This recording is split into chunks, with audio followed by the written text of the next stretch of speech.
bisa dengan mudah, gampang, apalagi di bulan Ramadan di sana sini ada kegiatan ibadah, ada sholat tarawih, ada buka puasa, ada kultum, ada nasihat, ada tausiah, ada bacaan Quran, ada hizib dan macam-macam, hilang semua. Seakan-akan hilang raudhah Riyadhil Jannah. Tinggal ada raudhah ini di dalam hati orang-orang yang masih ingin mencari raudhah tersebut dalam dia menggapai ridha Allah Subhanahu wa Ta'ala. Contohnya, kita seakan-akan kalau seandainya ada yang tidak dapat nikmat bisa sholat tarawih di masjid, kalau mau buka hatinya, mau buka pikirannya, coba dibayangkan ini zamannya Nabi Muhammad SAW.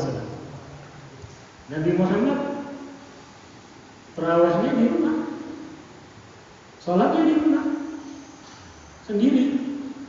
Awalnya 3 malam di luar,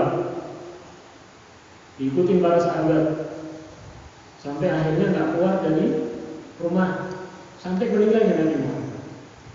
Zaman Abu Bakar Siddiq juga nggak ada. Soalnya kita bayangkan, oh berarti Allah mengasih kesempatan saya mau dikasih lipat ikutin Nabi Muhammad walaupun dengan cara yang saya bisa. Seperti yang kita pernah ceritakan, ada seorang anak yang nangis. Ada seorang tetangga yang istilahnya tetangga ini berkecukupan, punya rezekinya makmur, makanannya komplit. Tetangganya sebelahnya ada suara anak yang sedang nangis. Tetangga yang punya ini dengarkan suara nangis nggak kuat. Akhirnya datang ke rumah tetangga tersebut, ketuk pintu, sampai akhirnya dia ngomong, wahai fulan, jangan kau biarkan saya masuk neraka. Jangan kau celakakan saya.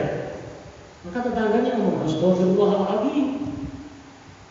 Yang ngomong, kalau ngomong yang benar, masa saya mencelakakan tetangga saya? Panjenengan juga nggak pernah salah, selalu berbuat baik. Masa saya mencelakakan panjenengan? Iya, jangan celakakan saya. Kenapa saya mencelakakan panjenengan? Yaitu anakmu nangis, mungkin karena suatu hal, atau mungkin ada makanan. Jangan biarkan, kadang saya nggak tahu, saya lalai, saya lupa.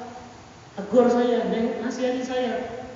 Intinya, ini akhirnya ditanya anaknya, kenapa kau nangis? Kau nangis? Iya. Kenapa kau nangis? Laparan? Enggak. Ada kelaparan. Sehari nggak makan, satu keluarga ini nggak ada makanan. Ditanya, kau nangis karena kelaparan? Enggak. Kalau saya nangis bukan karena kelaparan, tapi saya nangis karena dapat nikmat dari Allah. Ditanya begitu. Begitu noleh. Nanti ketemu loro, ini kok rumongso di kantor nikmat juga Gusti Allah. Ini masih anak kecil. Ditanya, kok merasa dapat nikmat dari Allah dari mana? Ditanya, iya, saya teringat dulu Rasulullah SAW katanya sampai kadang nggak makan. Lah saya ini anak kecil nggak tahu apa kok dimuliakan sama Allah, mengalami apa yang dialami Nabi Muhammad SAW. Alangkah beruntungnya saya, alangkah mulianya saya, maka saya nangis sama Allah. Kok saya diizinkan merasakan nikmat yang dirasakan oleh Rasulullah alaihi wasallam.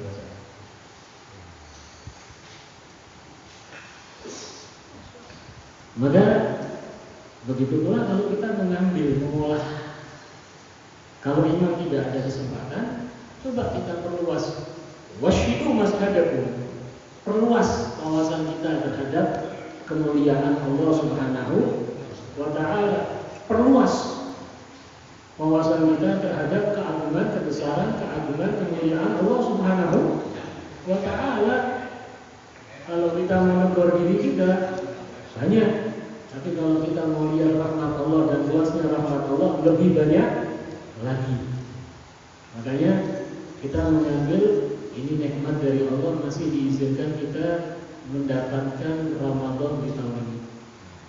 Sehingga kita berharap dengan keadaan apapun, semoga kita tetap mendapatkan keberkahan Ramadan, kemuliaan Ramadan, keuntungan Ramadan. Amin Allahumma amin. Yang dimana di sini dikatakan oleh beliau Al-Hadi bahwa Ramadan adalah satu bulan yang mana Allah tidak mengizinkan setan keliaran. Setan diikat. Yang kita sudah tahu di Al-Quran, setan ini punya perjanjian dengan Allah. bahwa dia akan menyesatkan anak cucu Adam sampai yaumul kiamah, dan sudah disetujui sama Allah, sudah disampel, silakan diizinkan kau menyesatkan anak cucu Adam yang tidak aku berikan hidayah, yang tidak aku selamatkan, yang tidak aku ridhoi, silakan kau sesatkan mereka, kau ajak mereka ke neraka sampai yaumul kiamat. Sudah diizinkan sama Allah, dan sudah direstui, sudah disahkan. Tapi untuk bulan Ramadan nggak dibolehkan sama. Nggak boleh, agar apa? Tidak mengganggu ibadahnya umatnya Nabi Muhammad.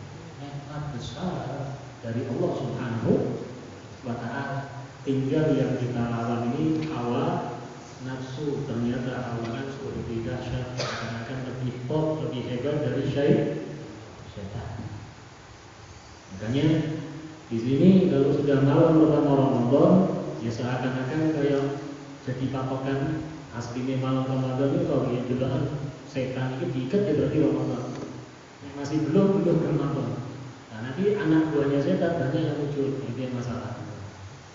Setannya libur istirahat, cuti 1 bulan, diikat, nggak bisa lari, mau lari kemana nggak bisa, sudah diikat sama malaikat Jibril, perintah dari Allah, disuruh nangkep iblis, suruh ngikat dengan rantai dari neraka. Makanya kita sering ingetin, jangan mau kalah sama setan. Setan sudah pernah di surga, sudah merasakan nikmat surga. Kita belum, baru kepingin. Kecuali maaf kita tingkat orang yang mulia di sisi Allah, termasuk istilahnya makom kekasih Allah. Gak ngenteni surga, ngumpulin surga, tapi saya ini merasa di surga Allah. Rasa juga marah Gusti Allah, kedekatan dengan Allah Subhanahu wa Ta'ala di dalam ibadahnya, di dalam kesehariannya, di dalam kebiasaannya, seakan-akan merasakan. Maka tidak salah kalau Habib Ali sering mengatakan, murid-muridnya Habib Ali kalau sudah tenggelam di dalam nikmat, maka mereka juga mengatakan, Habib Ali juga mengingatkan, kalau ini benar yang namanya nikmat ini seperti ini, ya Allah, surga berarti lebih nikmat lagi ya Allah. Tapi nikmatnya ini saat ini lebih top dari surga. Kenapa? Saat itu mereka merasakan kenikmatan dekat dengan Allah Subhanahu wa Ta'ala. Makanya sampai-sampai banyak daripada sahabat yang merasakan ini nikmatnya surga, bukan masalah surganya, bukan bidadarinya, bukan macam-macam surganya, ingin cuma dekat dengan Nabi Muhammad SAW. Makanya sampai sahabat Tauban, sampai beliau istilahnya sakit, gak doyan mangan, gak bisa tidur, sampai pucet, sampai kurus. Kenapa? Kepikiran aku nanti di surga, gak ketemu Rasulullah, ngapain aku di surga?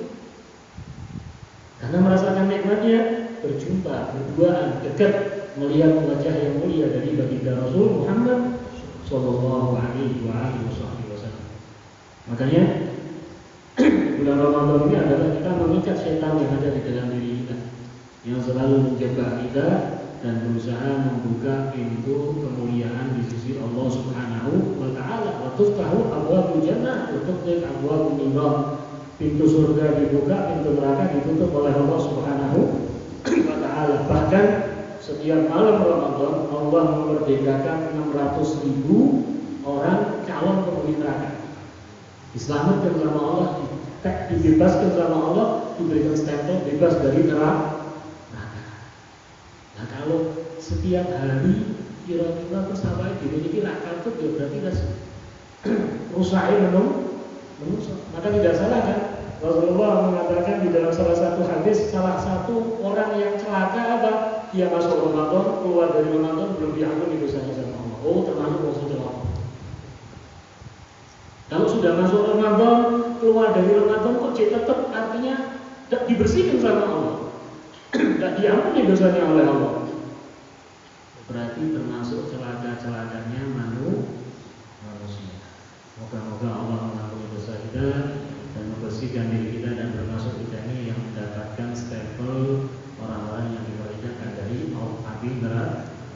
Makanya banyak daripada para aulia, para sholihin, beliau berdoa dan minta kepada Allah, selalu minta agar dijadikan orang-orang yang dibebaskan dari api neraka, yang diselamatkan dari api neraka, yang mana mau tidak mau artinya mereka memilih untuk mendapatkan kemuliaan dari surganya Allah Subhanahu wa Ta'ala. Dan di sini beliau Al-Ghibari selama ini mengingatkan agar kita berhati-hati daripada al-ghibah wa namimah. Ghibah ini ngerasani, namimah itu ngadu domba. Yang di zaman kita ini, ya Allah, adu domba ini kok halus sekali. Bahkan di kalangan orang-orang yang tahu aturan agama sampai kita pun terjebak di dalamnya, berarti bahaya menimpa kehidupan di kita. Kalau dikatakan ulama-ulama banyak mengatakan lebih bahaya dari virus corona, lebih bahaya, dan benar. Artinya apa? Kalau virus corona ini ya maaf lah, kalau kena sampai parah pol-polannya mati. Itu pol-polannya juga. Jadi takoni ya aku sekepingin mati. Yang kita ditanya siap mati. Nah, biasanya sih untuk nekat siap. Pemangkat perang untuk mikir alasan sama jenisnya. Artinya kita ini kadang gaya ada sih nekat siap. Mati ini nggak paham sih dia tapi apa. Nah ini artinya pol-polannya kena mati. Kalau dia muslim, mukmin, kalau termasuk ini apa namanya musibah, wabah yang menimpa satu kehidupan di satu desa, satu wilayah, satu lingkungan, satu negara, kalau muslim, mukmin, ridho, ya mana dapat kemuliaan, termasuk orang yang mati syahid. Ya tidak. Nanti keterangan berikutnya ada Ja'far Sadiq menambah. Dapat stempel mati syahid. Yang di dalam doa, termasuk doa yang wiridan kalau ada orang baca spirit subuh, itu salah satunya doa yang salah satunya minta apa agar dimatikan selalu dalam keadaan mati syahid. Mati syahid yang enak. Dulu sahabat Rasul yang dapat julukan apa? Pedang. Coba kalau dibalik pedang ke sini. Kalau dibalik itu pingin dia setelah perang itu pingin mati syahid di peperangan. Tapi tidak dapat stempel mati di dalam peperangan, enggak. Matinya malah di atas kasur kayak onta tua katanya.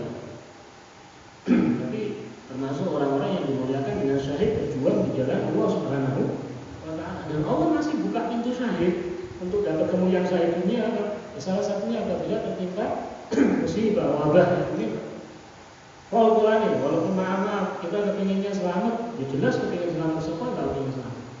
Karena nanti ada yang rodo, ya maaf, kadang kita ini dibentur-benturkan. Ada yang ngomong tidak takut dengan corona, jajal kok bener kandang macan. Ini orang sekarang kan kadang ngomong orang go utek, orang go ngalar malah dibolak-balik. Saya tidak takut corona, saya tidak takut mati, jajal membunuh kandang macan. Nah, saya ngomong tanya dulu sama macannya. Macannya ikhlas dileboni ya nggak apa-apa, kalau macannya kamu ya salah itu. Seakan-akan orang ini ngomong kadang nggak pakai otak, ngomong dengan seenaknya sendiri. Tapi kalau penyakit-penyakit yang lain, yang artinya penyakit hati, kalau sudah kena ini bisa gagal masuk surga.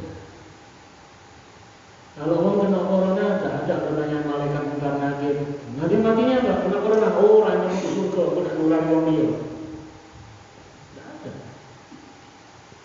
Tapi kalau sudah ada penyakit yang namanya penyakit hati, iri, dengki, sombong, hasud, dan macam-macam penyakit hati, bisa gagal masuk surga. Contohnya Rasulullah mengatakan la yadkhulul jannah man qala fi qalbihi mithqala dzarratin min kibrin.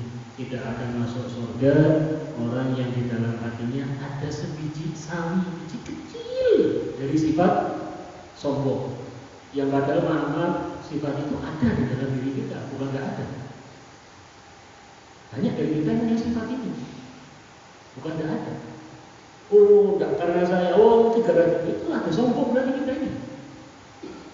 Ini gagalkan masuk ke dalam surganya Allah. Artinya apa? Nggak akan pernah tahu nikmatnya hidup beribadah, nggak tahu dulu dia. Nggak akan pernah tahu nikmatnya dia beribadah, nikmatnya dekat sama Allah, nikmatnya menjadi pecinta Nabi, nggak akan dapat dulu. Apalagi surga yang nanti di sana. Oh, maaf gagal dulu. Kecuali dibersihkan dulu oleh Allah Subhanahu wa Ta'ala.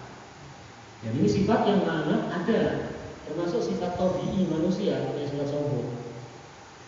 Makanya disampaikan sama Allah ini sifat yang paling dibenci sama Allah, sampai Allah tunjukkan manusia atau makhluknya Allah, iblis, punya sifat ini di out dari surga, keluar dari surga, nggak boleh. Nah kita ingin masuk surga tapi gawa sifat cinta itu kudu surga. Nah alhamdulillah min. Nah termasuk ini apa? Al-ghibah, rasanya juga namimah dan surga. Maka dikatakan ya berkeluh kesahnya artinya laporannya sama Allah Subhanahu wa Ta'ala, minta agar kita diselamatkan sama Allah Subhanahu wa Ta'ala.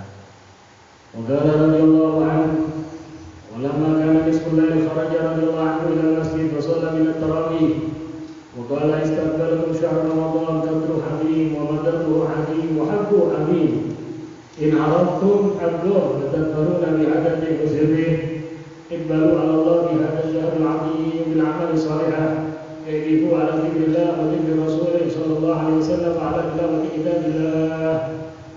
Ini yang sering kita ulang-ulang, i'tikaf. Makna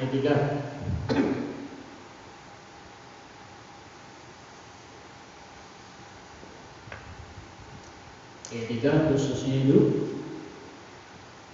kalau dalam ilmu fikih berdiam diri di dalam masjid dalam keadaan untuk mencari ridha Allah Subhanahu wa Ta'ala. Maka kalau kita masuk masjid jangan lupa langsung setelah baca doa masuk ke dalam masjid langsung niat i'tikaf. Apalagi kayak di bulan Ramadan ini yang sunnah dinaikkan derajatnya kepada wajib. Sunnah itu pahalanya seperti wajib kalau di bulan Ramadan.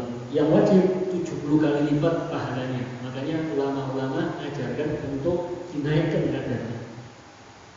Makanya ulama itu wong sing pinter ngakali. Carane ya apa ben dadi wong sing mulya. Ya ana ulama sing pinter ngakali ning ngakali malah cilaka. Pengin dimulyakake manusa lali kemuliaannya marang Gusti Allah. Ada seperti itu. Makanya ulama-ulama itu yang termasuk pinter ngakali ya apa caranya bangsa saya mulia marang Gusti Allah. Termasuk itu apa? Tadi salah satunya apa? Perbuatan sunnah dinaikkan kadarnya ke menjadi wajib. Yang wajib ya apa caranya ben dadi 70 kali salah satunya dengan apa? Iktikaf. Kalau masuk masjid langsung niat aku nazar i'tikaf. Karena sunnah dinaikkan menjadi wajib dengan cara nadar. Langsung aku nadar niat nadar i'tikaf di dalam masjid ini selama aku di dalamnya lillahi ta'ala. Langsung dia nadar bayar apa niatnya? Aku niat i'tikaf di tempat masjid ini untuk bayar nadar selama aku di dalamnya lillahi ta'ala. Dapat pahalanya 70 kali lipat. Belum lagi kalau seandainya Allah melipat gandakan kemuliaannya Ramadan beribu-ribu kali. Makanya mereka ulama-ulama kita kalau sudah Ramadan itu dikatakan bulan panen. Salahnya itu apa ya? Dan tak ngerti caranya orang bakal panen. Termasuk yang orang nganggur orang bakal panen, orang bakal mundur. Nah, makanya kan kita belajar sinau cedhao wong alim, cedhao wong sing ngerti ilmu ben kok ngerti carane panen. I'tikaf diam diri termasuk langsung masuk ke masjid. Termasuk kita dianjurkan i'tikaf ini di tempat-tempat yang kita untuk dekat sama Allah. Makanya di sini Al-Habib Ali selain mengingatkan kita kalau i'tikaf di dalam masjid ya untuk dzikrillah, dzikrullah, dzikr Rasul, baca Quran, termasuk apa? Dimanapun kau di tempat manapun di rumahmu, kau menang. Artinya berdiam diri di rumah, jangan diam diri nganggur. Tapi jadikan diam diri itu apa? Kau dzikrullah. Ingat sama Rasul Muhammad SAW, baca salawat. Kalau ada kesempatan baca Quran. Tidak usah pikiran. Kadang kita ngoyak 1 juz, tidak bisa ngoyak 1 juz, wis bocor, iso ndak makro, bismillah.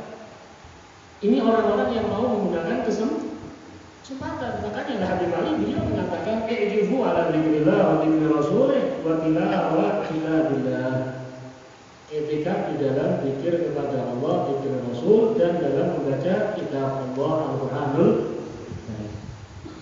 Sehingga apa? Dia saat di masjid jelas itu tempat yang istimewa untuk i'tikaf. apalagi 10 terakhir di bulan Ramadan. Sing tahun ini yang mungkin tantangannya akut. Mungkin Gusti Allah berikan kesempatan idza arada syai'an an yaqula lahu kun fayakun. Kalau Allah berkeinginan berkehendak, maka dengan sekejap bisa dihilangkan oleh Allah Subhanahu wa taala segala wabah dan musibah. Wa huwa ala kulli syai'in qadir. Tinggal kita ini minta sama Allah, mintanya kemenangan atau sekedar minta tok. Kita istighosah, kita mujahadah, kita berdoa ini sekedar atau benar-benar untuk pintunya Allah Subhanahu wa taala, dan Allah tahu apa yang di dalam hati kita. Kalau enggak, jadi rumah kita ini seakan-akan tempat ibadah. Maka Allah jangan katakan dari Rasulullah SAW, beliau mengatakan jangan kau jadikan rumahmu bagikan kuburan, jadikan rumahmu pun tempat yang menyenangkan, yang menenangkan. Bahkan kau ingin nanti rumahmu baiti, jangan di rumahmu jadi surga, karena diisi dengan beribadah kepada Allah Subhanahu wa taala. Dan hati-hati minariya, ujub, sum'ah, hati-hati dari riya, dari sombong, takabur, dan hal-hal yang mendatangkan kemurkaan Allah Subhanahu wa taala.